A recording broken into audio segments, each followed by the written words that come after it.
दोस्तों नमस्कार। सरकार ने उम्मीद के मुताबिक इनकम टैक्स स्लैब में बदलाव किया है और टैक्स रेट में भी कमी की है। तो चलिए जान लेते हैं कि वित्त वर्ष 2023-2024 के बजट में इनकम टैक्स पेयर्स के लिए क्या क्या नए प्रावधान किए गए हैं जिनसे उनको फायदा होने वाला है। 5 घोषणाओं पर नजर रखना जरूरी है। तो पहला है 7 लाख रुपए तक की आय वाले व्यक्ति को नई कर व्यवस्था में कोई आय कर नहीं चुकाना होगा। हम आपको नई कर व्यवस्था और पुरानी कर व्यवस्था के बारे में इस एपिसोड में आगे बताएंगे। इसके अलावा कर छूट सीमा बढ़ा करके 3 लाख रुपए की गई है, यानी शुरुआती 3 लाख रुपए तक की आमदनी पर कोई भी टैक्स नहीं चुकाना होगा। इसके अलावा कर संरचना में बदलाव किया गया है। टैक्स स्लैब की संख्या घटाकर 6 से 5 कर दी गई है। नई कर व्यवस्था के तहत वेतन भोगियों को 50,000 रुपये और पेंशन भोगियों को 15,000 रुपये की मानक कटौती का लाभ दिया गया है। 2 करोड़ रुपए से अधिक की आय के लिए नई कर व्यवस्था में सबसे अधिक सरचार्ज दर को 37% से घटाकर 25% किया गया है, यानी सीधे सीधे 12% की कटौती। इसका परिणाम क्या होगा? तो इससे अधिकतम कर दर जो कि फिलहाल 42.74% है, जो कि दुनिया में सबसे अधिक है, ऐसा सरकार का भी मानना है, से घटकर 39% पर आ जाएगा। इस आय समूह में पुरानी कर व्यवस्था का विकल्प चुनने वालों के लिए सरचार्ज में कोई बदलाव नहीं किया गया है। यानी अगर आपकी आमदनी 2 करोड़ रुपए से अधिक है और आप पुरानी कर व्यवस्था चुनते हैं तो उसमें जो सरचार्ज में कमी की गई है उसका फायदा आपको नहीं दिया जाएगा। सिर्फ नई कर व्यवस्था के तहत ही टैक्स भरने वालों को इसका फायदा दिया जाएगा। इसके अलावा सरकारी वेतनभोगी वर्ग की ही तरह गैर सरकारी वेतनभोगी कर्मचारियों के लिए सेवानिवृत्ति के समय यानी रिटायरमेंट के समय मिलने वाले अर्जित अवकाश के नकदीकरण पर, यानी जो अवकाश आपने नहीं लिया है उसके बदले जो पैसा दिया जाता है उस पर कर छूट सीमा को मौजूदा 3 लाख रुपए से बढ़ा करके 25 लाख रुपए करने का प्रस्ताव किया गया है। नई कर व्यवस्था डिफॉल्ट कर व्यवस्था होगी और नागरिकों के पास पुरानी कर व्यवस्था का लाभ उठाने का विकल्प होगा। तो नई टैक्स व्यवस्था में जो टैक्स स्लैब और टैक्स रेट में बदलाव किए गए हैं वित्त वर्ष 2023-2024 के बजट में, उसके बारे में जान लेते हैं। दोनों की तुलना हम यहाँ पर करेंगे।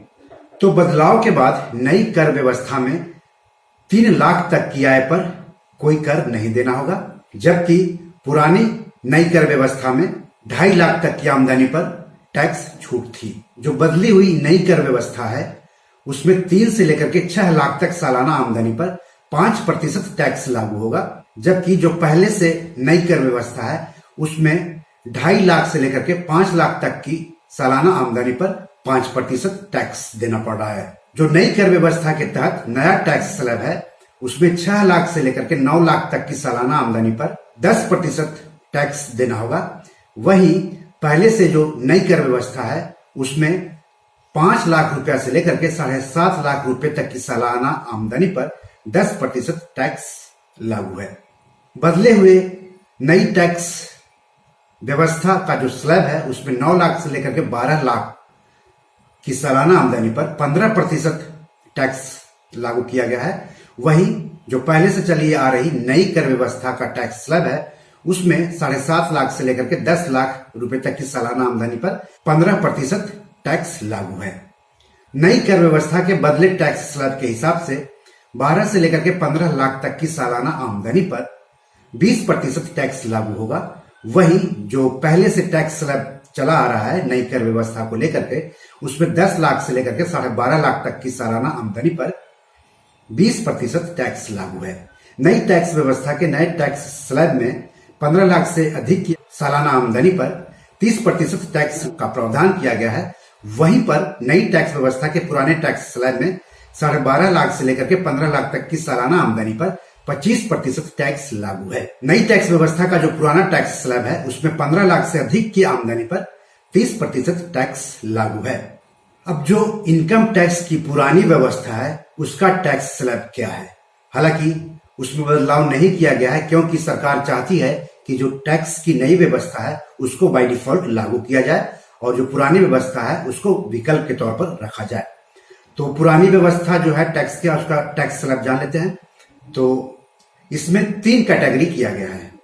सामान्य नागरिक के लिए यानी जिनकी उम्र 60 साल है उससे कम है, फिर वरिष्ठ नागरिक के लिए यानी जिनकी उम्र 60 साल और 80 साल के बीच है, और अति वरिष्ठ नागरिक के लिए यानी जिनकी उम्र 80 साल से अधिक है। तो सामान्य नागरिक को 2.5 लाख तक कोई टैक्स नहीं है, वरिष्ठ नागरिक को 3 लाख तक कोई टैक्स नहीं है, और अति वरिष्ठ नागरिक को 5 लाख तक कोई टैक्स नहीं है। सामान्य नागरिक को 2.5 लाख 1 रुपये से लेकर के 5 लाख तक की सालाना आमदनी पर 5% टैक्स है। वरिष्ठ नागरिक को 3 लाख 1 रुपये से लेकर के 5 लाख रुपए पर 5% टैक्स है, और अति वरिष्ठ नागरिक को तो 5 लाख 1 रुपये से ऊपर की जो आमदनी होगी उस पर टैक्स देना होगा। हालांकि उस पर भी टैक्स उनको 20% के हिसाब से देना होगा। सामान्य नागरिक जो है उनको 5 लाख 1 रुपये से लेकर के 10 लाख रुपए तक की सालाना आमदनी पर 20% टैक्स। वरिष्ठ नागरिक को भी 5 लाख 1 रुपये से लेकर के 10 लाख रुपए तक की आमदनी पर 20% टैक्स, और अति वरिष्ठ नागरिक को भी 5 लाख 1 रुपये से लेकर के 10 लाख तक की आमदनी पर 20% टैक्स देना होगा। 30% टैक्स कहां देना होगा? तो सामान्य नागरिक को 10 लाख रुपए से अधिक की आमदनी पर 30% टैक्स देना होगा, वरिष्ठ नागरिक को भी 10 लाख से अधिक की आमदनी पर, और अति वरिष्ठ नागरिक को भी 10 लाख से अधिक की आमदनी पर 30% टैक्स देना होगा। यह है जो टैक्स की पुरानी व्यवस्था है उसका टैक्स स्लैब। तो अब सवाल है कि पुराना और नया इनकम टैक्स सिस्टम में फर्क क्या है? वित्त वर्ष 2020-2021 का जो बजट पेश किया गया था उसमें ही नई इनकम टैक्स की व्यवस्था शुरू की गई थी।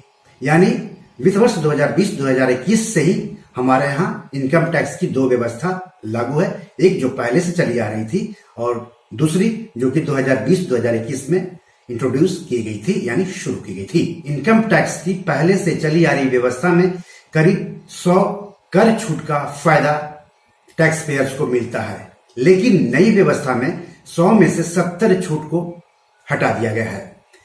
कर छूट सुविधा के तहत इनकम टैक्स कानून में सूचीबद्ध कामों पर पैसा खर्च करके और सूचीबद्ध कुछ चुनिंदा निवेश साधन में अपना पैसा लगाकर टैक्स छूट पाने या टैक्स बचाने का विकल्प मिलता है टैक्स पेयर्स को, जबकि नई कर व्यवस्था में इस सुविधा को ही करीब करीब समाप्त कर दिया गया है।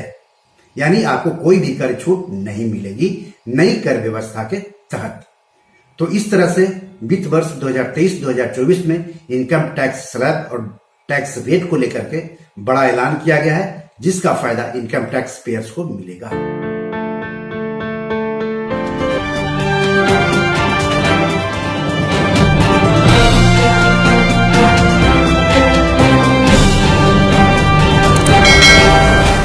दोस्तों, ये मेरी 7 किताब है जो कि amazon.com पर पब्लिश है। आप इसे डाउनलोड करके पढ़ सकते हैं। इन किताबों के लिंक्स इस वीडियो के डिस्क्रिप्शन में दिए हुए हैं। इन 7 किताबों में से 5 किताब मनी मैनेजमेंट पर है, यानी पैसा निवेश करके अधिक पैसा कैसे कमाएं पर आधारित है।